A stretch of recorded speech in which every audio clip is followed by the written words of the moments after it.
ভগ্নাংশগুলির মধ্যে কোনটি বড় 90% স্টুডেন্ট চটজলদি করতে পারে না। দেখো কিভাবে করতে হয়। এই কোনাকুনি ক্রস গুণ করতে হবে। 2 এর সঙ্গে 1 গুণ করলে কত হচ্ছে? 2 একে 2 আর 3 দুগুণে 6। অর্থাৎ আমাদের বড় ভগ্নাংশটা চেয়েছে, যেটার গুণফল বড় সেটাই নেব। তাহলে 3 দুগুণে 6, এটা গুণ করলে 6 হচ্ছে, আর 2 একে 2, এটা গুণ করলে 2 হচ্ছে। তাহলে 1/2 কিন্তু ছোট হচ্ছে, তাহলে এটা ক্যান্সেল হয়ে যাবে। আর এটা বড় হচ্ছে মানে এটা নেবো, 3/2টা নেবো।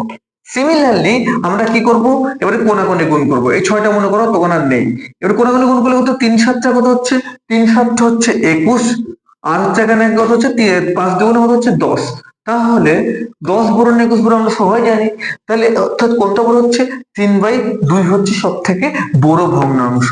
তাহলে যদি এটা বুঝতে পারো, তো নিচের এই হোমওয়ার্কটা দেওয়া থাকলো, তোমরা অবশ্যই এর আনসার কত হবে কমেন্ট বক্সে কমেন্ট করবে। ধন্যবাদ।